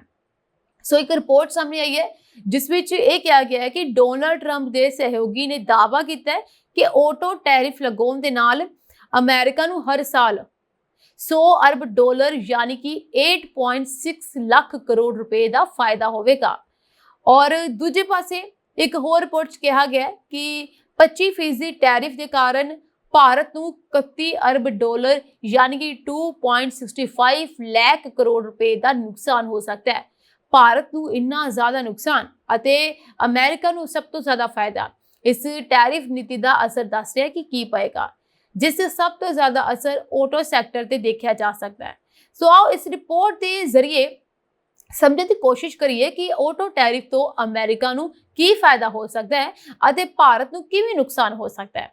ਅਮਰੀਕੀ ਰਾਸ਼ਟਰਪਤੀ ਨੇ ਬੁੱਧਵਾਰ ਨੂੰ ਆਟੋ ਇੰਡਸਟਰੀ ਲਈ 25% ਟੈਰਿਫ ਦਾ ਐਲਾਨ ਕੀਤਾ, ਜਿਸ ਕਾਰਨ ਗਲੋਬਲ ਆਟੋ ਬਾਜ਼ਾਰ 'ਚ ਹਲਚਲ ਮਚ ਗਈ ਹੈ। ਰੋਜ਼ ਗਾਰਡਨ 'ਚ ਆਯੋਜਿਤ make America wealthy again event 'ਚ ਟਰੰਪ ਨੇ ਕਿਹਾ ਕਿ ਅੱਧੀ ਰਾਤ ਤੋਂ ਅਸੀਂ ਸਾਰੇ ਵਿਦੇਸ਼ੀ ਵਾਹਨਾਂ ਤੇ 25% ਟੈਰਿਫ ਲਗਾ ਦੇਵਾਂਗੇ। ਉਹਨਾਂ ਨੇ ਇਹ ਵੀ ਕਿਹਾ ਕਿ ਜੇਕਰ ਕਾਰ ਅਮਰੀਕਾ 'ਚ ਬਣੀ ਹੈ ਤਾਂ ਤੁਹਾਨੂੰ ਵਿਆਜ ਦਰ 'ਚ ਕਟੌਤੀ ਮਿਲੇਗੀ। ਅਮਰੀਕਾ 'ਚ ਅਜਿਹੇ ਕਦੇ ਨਹੀਂ ਹੋਇਆ। ਇਸ ਤੋਂ ਇਲਾਵਾ ਅਮਰੀਕੀ ਰਾਸ਼ਟਰਪਤੀ ਨੇ ਕਿਹਾ ਸਾਰੀਆਂ ਅਮਰੀਕੀ ਦਰਾਮਦਾਂ ਤੇ 10% ਆਧਾਰ ਵਿਆਜ ਵੀ ਜੋੜਿਆ ਜਾਵੇਗਾ। ਹਾਲਾਂਕਿ ਇਸ ਤੇ ਜ਼ਿਆਦਾ ਸਪਸ਼ਟਤਾ ਨਹੀਂ ਹੈ। 3 ਅਪ੍ਰੈਲ ਤੋਂ ਅਮਰੀਕਾ ਭਾਰਤ ਤੋਂ ਪੂਰੀ ਤਰ੍ਹਾਂ ਅਸੈਂਬਲਡ ਕਾਰਾਂ ਤੇ 25% ਟੈਰਿਫ ਲਗਾ ਰਿਹਾ ਹੈ, ਯਾਨੀ ਕਿ ਲੱਗ ਗਿਆ ਹੋਇਆ ਹੈ। ਯਾਨੀ ਕਿ 3 ਮਈ ਤੱਕ ਆਟੋ ਪਾਰਟਸ ਤੇ ਵੀ ਇਸੇ ਤਰ੍ਹਾਂ ਦੇ ਟੈਰਿਫ ਲਗਾਏ ਜਾਣ ਦੀ ਉਮੀਦ ਸੀ। ਜਿਸ ਨਾਲ ਭਾਰਤ ਦੇ ਆਟੋ ਸੈਕਟਰ, ਜੋ ਕਿ ਅਮਰੀਕਾ ਨੂੰ ਦੇਸ਼ ਦੇ ਸਭ ਤੋਂ ਵੱਡੇ ਨਿਰਯਾਤਕਾਂ ਵਿੱਚ ਇੱਕ ਹੈ, ਉਸ ਦੀਆਂ ਚਿੰਤਾਵਾਂ ਵੱਧ ਗਈਆਂ ਹਨ। ਹੁਣ ਸਭ ਤੋਂ ਵੱਡਾ ਸਵਾਲ ਇਹ ਹੈ ਕਿ ਇਸ ਆਟੋ ਟੈਰਿਫ ਤੋਂ ਅਮਰੀਕਾ ਨੂੰ ਕਿੰਨਾ ਫਾਇਦਾ ਹੋਣ ਦੀ ਉਮੀਦ ਹੈ। ਕੁਝ ਦਿਨ ਪਹਿਲਾਂ ਟਰੰਪ ਦੇ ਵਪਾਰ ਅਤੇ ਨਿਰਮਾਣ ਸਲਾਹਕਾਰ ਪੀਟਰ ਨੇ ਦਾਅਵਾ ਕੀਤਾ ਸੀ ਕਿ ਅਮਰੀਕਾ ਆਟੋ ਟੈਰਿਫ ਤੋਂ ਸਾਲਾਨਾ $10 ਬਿਲੀਅਨ ਕਮਾ ਸਕਦਾ ਹੈ। ਨਵਾਰੋ ਨੇ ਦਾਅਵਾ ਕੀਤਾ ਕਿ ਟਰੰਪ ਪ੍ਰਸ਼ਾਸਨ ਇਕੱਲੇ ਆਟੋ ਟੈਰਿਫ ਤੋਂ ਸਾਲਾਨਾ ਲਗਭਗ $100 ਬਿਲੀਅਨ ਜੁਟਾਏਗਾ। ਇਸ ਤੋਂ ਇਲਾਵਾ CNN ਦੀ ਰਿਪੋਰਟ ਅਨੁਸਾਰ ਟਰੰਪ ਪ੍ਰਸ਼ਾਸਨ ਨੇ ਟੈਰਿਫ ਵਧਾਉਣ ਦੀ ਕੋਸ਼ਿਸ਼ ਵਿੱਚ ਆਟੋ ਉਦਯੋਗ ਤੇ ਬਹੁਤ ਜ਼ਿਆਦਾ ਧਿਆਨ ਕੇਂਦਰਿਤ ਕੀਤਾ। ਟਰੰਪ ਦੇ ਸਹਿਯੋਗੀ ਨੇ ਅੱਗੇ ਕਿਹਾ ਕਿ ਟਰੰਪ ਪ੍ਰਸ਼ਾਸਨ ਅਮਰੀਕੀ ਕਾਰਾਂ ਖਰੀਦਣ ਵਾਲਿਆਂ ਨੂੰ ਟੈਕਸ ਕ੍ਰੈਡਿਟ ਦੇਣ ਦੀ ਯੋਜਨਾ ਬਣਾ ਰਿਹਾ ਹੈ। ਹਾਲਾਂਕਿ ਉਸਨੇ ਇਹ ਸਪਸ਼ਟ ਨਹੀਂ ਕੀਤਾ ਕਿ ਕਿਹੜੀ ਕਾਰ ਖਰੀਦ ਕੇ ਟੈਕਸ ਕ੍ਰੈਡਿਟ ਲਈ ਯੋਗ ਹੋਵੇਗੀ, ਯਾਨੀ ਕਿ ਕਿਹੜੀ ਕਾਰ ਇਸ ਪ੍ਰੋਫਿਟ ਦੇ ਵਿੱਚ ਜਾਂ ਇਸ ਆਫਰ ਵਿੱਚ ਸ਼ਾਮਲ ਹੈ। ਸੋ ਹੁਣ ਤੁਹਾਨੂੰ ਦੱਸਦਾ ਕਿ ਟੈਰਿਫ ਯੁੱਧ ਨੂੰ ਲੈ ਕੇ ਹੁਣ ਬਹੁਤ ਜ਼ਿਆਦਾ ਹਲਚਲ ਮਚੀ ਹੋਈ ਹੈ। ਹੁਣ ਇਹ ਦੇਖਣਾ ਬਾਕੀ ਰਹਿ ਗਿਆ ਕਿ ਆਉਣ ਵਾਲੇ ਸਮੇਂ ਦੇ ਵਿੱਚ ਜੋ ਇਹ ਕਿਹਾ ਗਿਆ ਹੈ ਫਾਇਦਾ ਨੁਕਸਾਨ ਇਹ ਕਿੰਨਾ ਹੁੰਦਾ ਹੈ, ਇਸ ਤੋਂ ਜ਼ਿਆਦਾ ਹੁੰਦਾ ਹੈ ਜਾਂ ਇਸ ਤੋਂ ਘੱਟ ਜਾਂਦਾ ਹੈ। ਕੀ ਹੋਵੇਗਾ ਜੇ ਤੁਸੀਂ ਪੂਰੇ ਹਫਤੇ ਦੀ ਬਜਾਏ ਸਿਰਫ 2 ਦਿਨ ਕੰਮ ਕਰੋ? ਇਹ ਸੁਣ ਕੇ ਕਿਤੇ ਨਾ ਕਿਤੇ ਰਾਹਤ ਵੀ ਮਿਲਦੀ ਹੈ ਉਹਨਾਂ ਲੋਕਾਂ ਨੂੰ, ਖਾਸ ਕਰਕੇ ਜੋ ਡੇਲੀ ਦਫ਼ਤਰ ਜਾਂਦੇ ਨੇ, ਦਫ਼ਤਰ ਵਿੱਚ ਜਾਂਦੇ ਨੇ ਤੇ ਉਡੀਕ ਕਰਦੇ ਨੇ ਕਦੋਂ ਸੈਟਰਡੇ ਸੰਡੇ ਆਏ। ਬਹੁਤ ਸਾਰੇ ਦਫ਼ਤਰ ਐਸੇ ਨੇ ਜਿੱਥੇ ਸੈਟਰਡੇ ਦੀ ਛੁੱਟੀ ਵੀ ਨਹੀਂ ਹੁੰਦੀ, ਪਰ ਆਲਮੋਸਟ ਸੈਟਰਡੇ ਸੰਡੇ ਦਾ ਵੀਕਐਂਡ ਲੋਕਾਂ ਨੂੰ ਮਿਲਦਾ ਹੈ, ਜਿਸ ਦਾ ਇੰਤਜ਼ਾਰ ਉਹ ਹਫ਼ਤੇ ਬਾਅਦ ਕਰਦੇ ਨੇ। ਪਰ ਅਗਰ 2 ਦਿਨ ਹੀ ਕੰਮ ਤੇ ਜਾਣਾ ਹੋਵੇ, ਯਾਨੀ ਕਿ ਜਿਹੜੀਆਂ 2 ਛੁੱਟੀਆਂ ਮਿਲਦੀਆਂ ਨੇ ਉਹ 2 ਛੁੱਟੀਆਂ ਕੰਮ ਕਰਨੀ ਹੋਵੇ ਤੇ ਬਾਕੀ ਦਿਨ ਨਾ ਕਰਨਾ ਹੋਵੇ, ਤੇ ਕੀ ਮਹਿਸੂਸ ਕਰੋਗੇ? ਸੁਣ ਕੇ ਅੱਛਾ ਵੀ ਲੱਗਦਾ ਹੈ ਕਿ ਯਾਰ ਐਸਾ ਵੀ ਹੋ ਸਕਦਾ ਹੈ, ਪਰ ਇਹ ਵੀ ਲੱਗਦਾ ਹੈ ਕਿ ਇਦਾਂ ਕਿਵੇਂ ਹੋ ਸਕਦਾ ਹੈ। ਪਰ ਐਸਾ ਕਿਹਾ ਜਾ ਰਿਹਾ ਹੈ ਕਿ ਹੁਣ 70 ਘੰਟੇ ਨਹੀਂ ਬਲਕਿ ਹਫ਼ਤੇ 'ਚ ਸਿਰਫ 2 ਦਿਨ ਹੀ ਕੰਮ ਕਰਨਾ ਹੋਵੇਗਾ। ਪਰ ਇਹ ਕਿਵੇਂ ਹੋਵੇਗਾ? ਸਭ ਤੋਂ ਵੱਡਾ ਸਵਾਲ ਤਾਂ ਇਹ ਉੱਠਦਾ ਹੈ। ਜੀ ਹਾਂ, ਜਿੱਥੇ ਭਾਰਤ ਵਿੱਚ ਬਹੁਤ ਸਾਰੇ ਕਾਰੋਬਾਰੀ ਹਫ਼ਤੇ ਵਿੱਚ 70 ਘੰਟੇ ਕੰਮ ਕਰਨ ਦੀ ਵਕਾਲਤ ਕਰਦੇ ਹਨ, ਅਮਰੀਕੀ ਅਰਬਪਤੀ ਨੇ ਸ਼ਾਨਦਾਰ ਭਵਿੱਖਬਾਣੀ ਕੀਤੀ ਹੈ। ਬਿਲ ਗੇਟਸ ਨੇ ਇੱਕ ਇੰਟਰਵਿਊ 'ਚ ਕਿਹਾ ਕਿ ਆਉਣ ਵਾਲੇ ਦਿਨਾਂ 'ਚ ਲੋਕਾਂ ਨੂੰ ਹਫ਼ਤੇ 'ਚ ਸਿਰਫ 2 ਦਿਨ ਕੰਮ ਕਰਨ ਦੀ ਲੋੜ ਹੋਵੇਗੀ, ਕਿਉਂਕਿ ਇਹ ਸਾਰਾ ਕੰਮ AI ਯਾਨੀ ਕਿ ਆਰਟੀਫਿਸ਼ੀਅਲ ਇੰਟੈਲੀਜੈਂਸ ਦੀ ਮਦਦ ਨਾਲ ਤੇਜ਼ੀ ਨਾਲ ਪੂਰਾ ਹੋ ਜਾਵੇਗਾ। ਬਿਲ ਗੇਟਸ ਦੇ ਮੁਤਾਬਕ ਸ਼ਾਇਦ ਆਉਣ ਵਾਲੇ 10 ਸਾਲਾਂ 'ਚ ਲੋਕਾਂ ਨੂੰ ਹਫ਼ਤੇ 'ਚ ਸਿਰਫ 2 ਦਿਨ ਹੀ ਕੰਮ ਕਰਨਾ ਪੈ ਸਕਦਾ ਹੈ। ਮਾਈਕਰੋਸਾਫਟ ਦੇ ਸਹਿ ਸੰਸਥਾਪਕ ਬਿਲ ਗੇਟਸ ਨੇ ਕਿਹਾ ਕਿ AI ਦੀ ਮਦਦ ਨਾਲ ਮਸ਼ੀਨਾਂ ਦੀ ਕੰਮ ਕਰਨ ਦੀ ਸਮਰੱਥਾ ਬਹੁਤ ਤੇਜ਼ੀ ਨਾਲ ਵਧ ਰਹੀ ਹੈ। ਉਹਨਾਂ ਨੇ ਕਿਹਾ ਕਿ AI ਟੈਕਨੋਲੋਜੀ ਇੰਨੀ ਤੇਜ਼ੀ ਨਾਲ ਵਧ ਰਹੀ ਹੈ ਕਿ ਮਨੁੱਖਾਂ ਦੀ ਕੰਮ ਕਰਨ ਦੀ ਜ਼ਰੂਰਤ ਘਟ ਜਾਵੇਗੀ ਅਤੇ ਇਸ ਨਾਲ ਕਈ ਤਰ੍ਹਾਂ ਦੇ ਕਾਰੋਬਾਰ ਪ੍ਰਭਾਵਿਤ ਹੋਣਗੇ। ਜੇ ਮੈਂ AI ਦੀ ਜਾਂ ਟੈਕਨੋਲੋਜੀ ਦੀ ਗੱਲ ਕਰਾਂ ਤੇ ਅੱਜ ਵੀ ਕਿਤੇ ਨਾ ਕਿਤੇ ਟੈਕਨੋਲੋਜੀ ਸਾਨੂੰ ਨਜ਼ਰ ਆ ਰਹੀ ਹੈ ਅਤੇ ਇਹ ਅੰਦਾਜ਼ਾ ਲਗਾਇਆ ਜਾ ਸਕਦਾ ਹੈ ਕਿ ਭਵਿੱਖ ਵਿੱਚ ਐਸੀ ਟੈਕਨੋਲੋਜੀਆਂ ਮਨੁੱਖਾਂ ਤੋਂ ਉਹਨਾਂ ਦਾ ਕੰਮ ਖੋਹ ਲੈਣਗੀਆਂ। ऐसी बहुत सारिया न्यूज़ भी सामने आईਆਂ ਸੀ ਜਿਸ ਵਿੱਚ ਇਹ ਕਿਹਾ ਜਾ ਰਿਹਾ ਸੀ ਕਿ ਬਹੁਤ ਸਾਰੇ ਐਸੇ ਦੇਸ਼ ਨੇ ਜਿਨ੍ਹਾਂ ਦੇ ਰੈਸਟੋਰੈਂਟ ਦੇ ਵਿੱਚ ਰੋਬੋਟਸ ਕੰਮ ਕਰਦੇ ਨੇ ਅਤੇ ਇਨ੍ਹਾਂ ਰੋਬੋਟਸ ਨੇ ਉਹਨਾਂ ਵੇਟਰਸ ਦੀ ਜਗ੍ਹਾ ਲੈ ਲਈ ਹੈ ਜੋ ਕਿ ਆਪਣੀ ਕਮਾਈ ਵਾਸਤੇ ਰੋਜ਼ਗਾਰ ਕਰਦੇ ਸੀ, अपना पेट पालन वास्ते काम करते सी, पर हुण उन्हां दी नौकरी चली गई है। किते ना किते AI अगर बहुत ज़्यादा फायदे देगा तो किते ना किते नुकसान भी देगा, क्योंकि बहुत सारे मनुखा दी इंसानां दी नौकरी भी जा सकती है। अज भी असीं टीवी दे विच देखदे हां कि बहुत सारे AI रोबोट्स जो ने काम कर रहे हैं जिन्हां ने बहुत सारे लोगों की थां ले ली है। तो अगर इसका इस्तेमाल ज़्यादा हो जाता है तो यह भी किते ना किते नुकसानदायक हो सकता है। सो हुण बिल गेट्स की इंटरव्यू है और चर्चा का विषय बनी हुई है क्योंकि उन्होंने ऐसी भविष्यवाणी कर दी है। बिल गेट्स ने फरवरी 2025 एक इंटरव्यू दिता सी, पर यह इंटरव्यू अजे भी काफ़ी चर्चा च है। अपनी इंटरव्यू विच उन्होंने AI बारे जानकारी दी और यह दस्सिया किस तरह AI आने वाले दिनों काम करने का तरीका बदलन जा रहा है। सो बिल गेट्स ने कहा कि AI की मदद नाल कर्मचारियों की कमी नूं दूर किया जाएगा, खास तौर पर सेहत संभाल और सिक्ख्या वर्गे खेत्रों में AI चमत्कार करन जा रहा है। उन्होंने दस्सिया कि AI की मदद नाल सारे काम आसान हो जाएंगे, पर उन्होंने शायद ये नहीं दस्सिया कि इस नाल मनुखा उत्ते की प्रभाव पवेगा। सो हुण मैडिकल दे विच AI किवें बदला लिया सकता है, ये भी एक सवाल पैदा होंदा है। जिवें बिल गेट्स ने कहा सिक्ख्या ते मैडिकल विच सिक्ख्या तो समझ सकते हैं क्योंकि सिक्ख्या दे विच AI बहुत मदद करते हैं। सो मैडिकल दे विच भी इसनूं कहा गया है कि बहुत हेल्प करेगा। गेट्स ने कहा कि सब तो ज़्यादा बदलाव मैडिकल और सिक्ख्या के खेत्र च आएगा। उन्होंने कहा कि AI टूल विद्यार्थी की लोड़ अनुसार मैडिकल जांच, मानसिक सेहत और सिक्ख्या प्रदान करेंगे। उन्होंने यह भी कहा कि AI टूल्स नाल लोकां नूं लोड़ींदियां सेवावां आसानी नाल मिल जाणगियां। ਇਸ ਦੇ ਨਾਲ ਹੀ ਉਹਨਾਂ ਨੇ ਦੱਸਿਆ ਕਿ ਕੁਝ ਅਜਿਹਾ ਕੰਮ ਹੋਵੇਗਾ ਜੋ ਸਿਰਫ ਇਨਸਾਨ ਹੀ ਨਹੀਂ ਕਰਨਗੇ, ਜਿਵੇਂ ਕਿ ਪੇਸ਼ੇਵਰ ਖੇਡਾਂ। ਸੋ ਇਹ ਕੰਮ ਜਿਹੜੇ ਨੇ ਸਿਰਫ ਇਨਸਾਨ ਹੀ ਕਰਨਗੇ, ਯਾਨੀ ਕਿ ਗੇਮਸ ਹੋ ਗਈਆਂ, ਕਿਉਂਕਿ ਉਹ ਤਾਂ ਰੋਬੋਟਸ ਨਹੀਂ ਕਰ ਸਕਦੇ। ਸੋ ਜੋ ਚੀਜ਼ਾਂ ਇਨਸਾਨ ਕਰਨਗੇ ਉਹ ਸਿਰਫ ਇਨਸਾਨ ਹੀ ਕਰ ਸਕਦੇ ਨੇ। ਸੋ ਹੁਣ ਗੱਲ ਕਰਦੇ ਹਾਂ ਜੀ ਟ੍ਰੇਨ ਦੀ ਗੱਲ ਮਿਸ ਕਰਨ ਜਾ ਰਹੀ ਹਾਂ, ਕਿਉਂਕਿ ਟ੍ਰੇਨ ਦਾ ਸਫ਼ਰ ਤੁਹਾਨੂੰ ਸਾਰਿਆਂ ਨੂੰ ਬਹੁਤ ਵਧੀਆ ਲੱਗਦਾ ਹੋਵੇਗਾ। ਟ੍ਰੇਨ ਦਾ ਇੱਕ ਅਨੁਭਵ ਵੀ ਵੱਖਰਾ ਹੁੰਦਾ ਹੈ।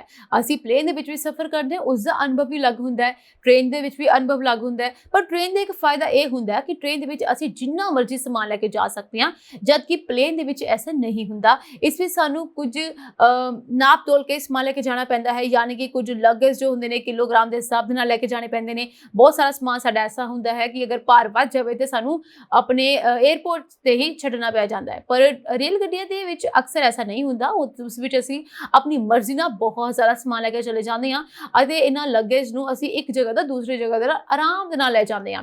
ਪਰ ਕੀ ਹੋਵੇਗਾ ਜੇ ਟ੍ਰੇਨਾਂ ਦੇ ਵਿੱਚ ਵੀ ਐਸਾ ਨਿਯਮ ਬਣ ਜਾਏ, ਯਾਨੀ ਲਗੇਜ ਦਾ, ਤੇ ਉਸ ਵਿੱਚ ਤੁਸੀਂ ਸਿਰਫ ਔਰ ਸੀਮਿਤ ਲਗੇਜ ਲੈ ਕੇ ਜਾਓ, ਤਾਂ ਇਸ ਨਾਲ ਕੀ ਅਸਰ ਪਏਗਾ? ਇਹ ਹੁਣ ਸੋਚਣ ਵਾਲੀ ਗੱਲ ਹੈ। ਪਰ ਇਹ ਤੁਹਾਨੂੰ ਦੱਸ ਦਵਾਂ ਕਿ ਇੱਕ ਨਵਾਂ ਨਿਯਮ ਆ ਚੁੱਕਿਆ ਹੈ, ਜਿਸ ਵਿੱਚ ਇਹ ਕਿਹਾ ਜਾ ਰਿਹਾ ਹੈ ਕਿ ਹੁਣ ਐਸਾ ਹੋਏਗਾ। ਸਫ਼ਰ ਦਾ ਮਜ਼ਾ ਉਦੋਂ ਦੁੱਗਣਾ ਹੋ ਜਾਂਦਾ ਹੈ ਜਦੋਂ ਸਫ਼ਰ ਬਿਨਾਂ ਕਿਸੇ ਪਰੇਸ਼ਾਨੀ ਦੇ ਪੂਰਾ ਹੋ ਜਾਂਦਾ ਹੈ। ਸੋ ਇਹ ਵੱਖਰਾ ਮਜ਼ਾ ਹੈ, ਕਿਉਂਕਿ ਕੋਈ ਪਰੇਸ਼ਾਨੀ ਨਾ ਹੋਵੇ, ਆਰਾਮ ਨਾਲ ਸਫ਼ਰ ਹੋਵੇ ਤੇ ਇੱਕਦਮ ਕੋਈ ਚਿੰਤਾ ਨਹੀਂ ਰਹਿੰਦੀ ਤੇ ਸਫ਼ਰ ਤੇ ਤੁਸੀਂ ਆਪਣੀ ਮੰਜ਼ਿਲ ਤੇ ਪਹੁੰਚ ਜਾਂਦੇ ਹੋ। ਜੇਕਰ ਤੁਸੀਂ ਅਪ੍ਰੈਲ 'ਚ ਕਿਤੇ ਘੁੰਮਣ ਦਾ ਪਲਾਨ ਬਣਾ ਰਹੇ ਹੋ ਅਤੇ ਟ੍ਰੇਨ 'ਚ ਸਫ਼ਰ ਕਰਨ ਦੀ ਸੋਚ ਰਹੇ ਹੋ, ਤਾਂ ਸਿਰਫ ਟਿਕਟ ਹੀ ਨਹੀਂ ਸਗੋਂ ਸਮਾਨ ਨਾਲ ਜੁੜੇ ਨਿਯਮਾਂ ਨੂੰ ਵੀ ਜਾਣਨਾ ਜ਼ਰੂਰੀ ਹੈ। ਹੁਣ ਟ੍ਰੇਨ ਵਿੱਚ ਹਰ ਰੋਜ਼ ਲੱਖਾਂ ਯਾਤਰੀ ਸਫ਼ਰ ਕਰਦੇ ਨੇ ਅਤੇ ਕਈ ਵਾਰ ਭਾਰੀ ਸਮਾਨ ਲੈ ਕੇ ਜਾਂਦੇ ਨੇ। ਅਜਿਹੇ 'ਚ ਰੇਲਵੇ ਨੇ ਯਾਤਰੀਆਂ ਲਈ ਸਮਾਨ ਲੈ ਕੇ ਜਾਣ ਦੀ ਸੀਮਾ ਤੈਅ ਕੀਤੀ ਹੈ ਤਾਂ ਜੋ ਸਫ਼ਰ ਆਰਾਮਦਾਇਕ ਰਹੇ। ਸੋ ਆਪ ਜਾਣਦੇ ਹਾਂ ਕਿ ਰੇਲਵੇ ਦੇ ਸਮਾਨ ਨਿਯਮਾਂ ਅਤੇ ਵਾਧੂ ਸਮਾਨ ਤੇ ਲਗਾਏ ਜਾਣ ਵਾਲੇ ਖਰਚਿਆਂ ਬਾਰੇ ਕਿ ਆਖਿਰ ਕੀ ਨਵੇਂ ਨਿਯਮ ਆਏ ਨੇ। ਜੇਕਰ ਤੁਸੀਂ ਭਾਰਤੀ ਰੇਲਵੇ ਦੁਆਰਾ ਯਾਤਰਾ ਕਰਨ ਬਾਰੇ ਸੋਚ ਰਹੇ ਹੋ ਤਾਂ ਸਿਰਫ ਟਿਕਟ ਹੀ ਨਹੀਂ ਬਲਕਿ ਸਮਾਨ ਦੀ ਸੀਮਾ ਵੀ ਸੋਚੋ। ਸਮਾਨ ਦੀ ਸੀਮਾ ਨੂੰ ਜਾਣਨਾ ਬਹੁਤ ਜ਼ਰੂਰੀ ਹੈ ਕਿ ਤੁਸੀਂ ਕਿੰਨਾ ਲੈ ਕੇ ਜਾ ਸਕਦੇ ਹੋ। ਭਾਰਤੀ ਰੇਲਵੇ ਦੁਨੀਆ ਦੀ ਸਭ ਤੋਂ ਵਿਅਸਤ ਰੇਲਵੇ ਨੈਟਵਰਕ ਵਿੱਚੋਂ ਇੱਕ ਹੈ, ਜਿਸ ਵਿੱਚ ਹਰ ਰੋਜ਼ ਲੱਖਾਂ ਯਾਤਰੀ ਭਾਰੀ ਸਮਾਨ ਨਾਲ ਸਫ਼ਰ ਕਰਦੇ ਹਨ। ਇਸ ਕਾਰਨ ਰੇਲਵੇ ਨੇ ਯਾਤਰੀਆਂ ਲਈ ਸਮਾਨ ਲਿਜਾਣ ਲਈ ਇੱਕ ਨਿਸ਼ਚਿਤ ਸੀਮਾ ਤੈਅ ਕੀਤੀ ਹੈ। ਜੇਕਰ ਯਾਤਰੀ ਨਿਰਧਾਰਤ ਸੀਮਾ ਤੋਂ ਜ਼ਿਆਦਾ ਸਮਾਨ ਲੈ ਕੇ ਜਾਂਦੇ ਹਨ ਤਾਂ ਉਹਨਾਂ ਨੂੰ ਵਾਧੂ ਖਰਚੇ ਦੇਣੇ ਪੈ ਸਕਦੇ ਹਨ। ਅਜਿਹੇ 'ਚ ਯਾਤਰਾ ਦੌਰਾਨ ਕਿਸੇ ਵੀ ਤਰ੍ਹਾਂ ਦੀ ਪਰੇਸ਼ਾਨੀ ਤੋਂ ਬਚਣ ਲਈ ਰੇਲਵੇ ਦੇ ਸਮਾਨ ਨਿਯਮਾਂ ਨੂੰ ਸਮਝਣਾ ਬਹੁਤ ਜ਼ਰੂਰੀ ਹੈ। ਸੋ ਆਖਿਰ ਇਹ ਲਗੇਜ ਨਿਯਮ ਹੈ ਕਿ ਭਾਰਤੀ ਰੇਲਵੇ 'ਚ ਵੱਖ-ਵੱਖ ਸ਼੍ਰੇਣੀਆਂ ਦੇ ਯਾਤਰੀਆਂ ਲਈ ਸਮਾਨ ਲਿਜਾਣ ਲਈ ਵੱਖ-ਵੱਖ ਸੀਮਾਵਾਂ ਤੈਅ ਕੀਤੀਆਂ ਗਈਆਂ ਹਨ। ਏਸੀ ਫਸਟ ਕਲਾਸ ਵਿੱਚ ਸਫ਼ਰ ਕਰਨ ਵਾਲੇ ਯਾਤਰੀ 70 ਕਿਲੋਗ੍ਰਾਮ ਤੱਕ ਦਾ ਸਮਾਨ ਲੈ ਕੇ ਜਾ ਸਕਦੇ ਹਨ, ਜਦਕਿ ਏਸੀ 2 ਟਾਇਰ ਸਲੀਪਰ ਦੇ ਫਸਟ ਕਲਾਸ ਦੇ ਯਾਤਰੀਆਂ ਲਈ ਇਹ ਸੀਮਾ 50 ਕਿਲੋਗ੍ਰਾਮ ਰੱਖੀ ਗਈ ਹੈ। ਇਸੇ ਤਰ੍ਹਾਂ AC 3 sleeper, AC chair car ਅਤੇ ਸਲੀਪਰ ਸ਼੍ਰੇਣੀ ਦੇ ਯਾਤਰੀਆਂ ਲਈ ਇਹ ਸੀਮਾ 40 ਕਿਲੋਗ੍ਰਾਮ ਹੈ। ਦੂਜੀ ਸ਼੍ਰੇਣੀ ਦੇ ਯਾਤਰੀ 35 ਕਿਲੋਗ੍ਰਾਮ ਤੱਕ ਦਾ ਸਮਾਨ ਲੈ ਕੇ ਜਾ ਸਕਦੇ ਹਨ। ਰੇਲਵੇ ਦਾ ਇਹ ਨਿਯਮ ਯਕੀਨੀ ਬਣਾਉਂਦਾ ਹੈ ਕਿ ਯਾਤਰੀ ਜ਼ਿਆਦਾ ਸਮਾਨ ਨਾ ਲੈ ਕੇ ਆਉਣ ਅਤੇ ਇਸ ਨਾਲ ਹੋਰ ਯਾਤਰੀਆਂ ਨੂੰ ਕੋਈ ਅਸੁਵਿਧਾ ਨਾ ਹੋਵੇ, ਕਿਉਂਕਿ ਅਕਸਰ ਰੇਲਵੇ ਦੇ ਵਿੱਚ ਸਮਾਨ ਰੱਖਣ ਦੀ ਜਗ੍ਹਾ ਨਹੀਂ ਮਿਲਦੀ। ਇਸ ਕਰਕੇ ਯਾਤਰੀ ਆਪਣੇ ਸਮਾਨ ਨੂੰ ਇੱਧਰ ਉੱਧਰ ਰੱਖ ਦਿੰਦੇ ਨੇ ਅਤੇ ਇਸ ਨਾਲ ਦੂਸਰੇ ਯਾਤਰੀਆਂ ਨੂੰ ਪਰੇਸ਼ਾਨੀ ਹੁੰਦੀ ਹੈ। ਸੋ ਵਾਧੂ ਸਮਾਨ ਲਿਜਾਣ ਲਈ ਫੀਸ ਅਦਾ ਕਰਨੀ ਪਏਗੀ। ਜੇਕਰ ਯਾਤਰੀ ਆਪਣੀ ਨਿਰਧਾਰਤ ਸੀਮਾ ਤੋਂ ਜ਼ਿਆਦਾ ਸਮਾਨ ਲੈ ਕੇ ਸਫ਼ਰ ਕਰਦੇ ਹਨ ਤਾਂ ਉਹਨਾਂ ਨੂੰ ਇਸ ਲਈ ਫੀਸ ਅਦਾ ਕਰਨੀ ਪਵੇਗੀ। ਭਾਰਤੀ ਰੇਲਵੇ ਦੇ ਅਨੁਸਾਰ ਜੇਕਰ ਤੁਹਾਡਾ ਸਮਾਨ ਮੁਫਤ ਸੀਮਾ ਤੋਂ ਥੋੜਾ ਵੱਧ ਹੈ ਤਾਂ ਤੁਹਾਨੂੰ ਨਿਸ਼ਚਿਤ ਫੀਸ ਦਰ ਦੇ ਅਨੁਸਾਰ ਸਧਾਰਨ ਸਮਾਨ ਦੇ ਖਰਚੇ ਦੇਣੇ ਪੈਣਗੇ। ਪਰ ਜੇਕਰ ਇਹ ਨਿਰਧਾਰਤ ਸੀਮਾ ਤੋਂ ਵੱਧ ਜਾਂਦੀ ਹੈ ਤਾਂ ਤੁਹਾਨੂੰ 1.5 ਗੁਣਾ ਵਾਧੂ ਫੀਸ ਅਦਾ ਕਰਨੀ ਪੈ ਸਕਦੀ ਹੈ। ਅਜਿਹੇ 'ਚ ਬਿਹਤਰ ਹੋਵੇਗਾ ਕਿ ਤੁਸੀਂ ਆਪਣੀ ਯਾਤਰਾ ਸ਼ੁਰੂ ਕਰਨ ਤੋਂ ਪਹਿਲਾਂ ਰੇਲਵੇ ਬੈਗੇਜ ਆਫਿਸ 'ਚ ਵਾਧੂ ਸਮਾਨ ਬੁੱਕ ਕਰਵਾ ਲਓ ਤਾਂ ਕਿ ਯਾਤਰਾ ਦੌਰਾਨ ਤੁਹਾਨੂੰ ਕਿਸੇ ਤਰ੍ਹਾਂ ਦੀ ਪਰੇਸ਼ਾਨੀ ਦਾ ਸਾਹਮਣਾ ਨਾ ਕਰਨਾ ਪਵੇ। ਸੋ ਭਾਰਤੀ ਰੇਲਵੇ ਦੇ ਨਿਯਮਾਂ ਦੇ ਅਨੁਸਾਰ ਕੁਝ ਚੀਜ਼ਾਂ ਮੁਫਤ ਸਮਾਨ ਭੱਤੇ ਦੇ ਅਧੀਨ ਨਹੀਂ ਆਉਂਦੀਆਂ ਹਨ। ਇਹਨਾਂ ਵਿੱਚ ਸਕੂਟਰ, ਸਾਈਕਲ ਆਦਿ ਸ਼ਾਮਲ ਹਨ, ਜਿਨ੍ਹਾਂ ਨੂੰ ਵੱਖਰੇ ਤੌਰ ਤੇ ਬੁੱਕ ਕਰਵਾਉਣਾ ਪੈਂਦਾ ਹੈ।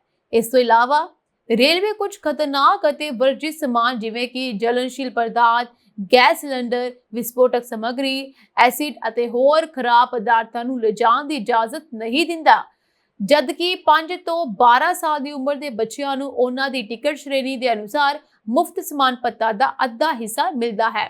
ਪਰ ਵੱਧ ਤੋਂ ਵੱਧ ਸਮਾਂ 50 ਕਿਲੋ ਰੱਖਿਆ ਗਿਆ ਹੈ, यानी कि जो सीमा है 50 किलो रखी गई है। इस नियम ਦੇ ਪਾਲਣਾ ਕਰਨ ਨਾਲ ਤੁਹਾਡੀ ਯਾਤਰਾ ਨਿਰਵਿਘਨ ਅਤੇ ਮੁਸ਼ਕਲ ਰਹਿਤ ਹੋਵੇਗੀ। ਨਹੀਂ ਤਾਂ ਅਗਰ ਤੁਸੀਂ ਇਸ ਨਿਯਮ ਦਾ ਪਾਲਣਾ ਨਹੀਂ ਕਰਦੇ ਤੇ ਤੁਹਾਨੂੰ ਰੇਲਵੇ ਦੇ ਵਿੱਚ ਸਫ਼ਰ ਕਰਨ ਸਮੇਂ ਬਹੁਤ ਮੁਸ਼ਕਲਾਂ ਆ ਸਕਦੀਆਂ ਨੇ। ਤੁਹਾਨੂੰ ਇਸ ਲਈ ਫੀਸ ਭਰਨੀ ਪੈ ਸਕਦੀ ਹੈ ਅਤੇ ਬਹੁਤ ਸਾਰੀ ਸਿਰਦਰਦੀ ਜੋ ਹੈ ਝੱਲਣੀ ਪੈ ਸਕਦੀ ਹੈ। ਇਹ ਸਾਂਝੀ ਅੱਜ ਦੇ ਪ੍ਰੋਗਰਾਮ ਖਬਰਨਾਮਾ ਦੇ ਵਿੱਚ ਕੁਝ ਖਾਸ ਅਪਡੇਟਸ। ਸੋ ਹੋਰ ਅਪਡੇਟਸ ਨਾਲ ਜੁੜੇ ਰਹਿਣ ਦੇ ਲਈ ਤੁਸੀਂ ਬਣੇ ਰਹੋ ਸਾਡੇ ਚੈਨਲ ਪੰਜਾਬ ਮਿਲੀ ਯੂਐਸਏ ਟੀਵੀ ਦੇ ਨਾਲ। ਮੈਨੂੰ ਦੋ ਜੀ ਆ ਗਿਆ। ਤੁਹਾਡੇ ਸਭ ਦਾ ਬਹੁਤ ਬਹੁਤ ਧੰਨਵਾਦ।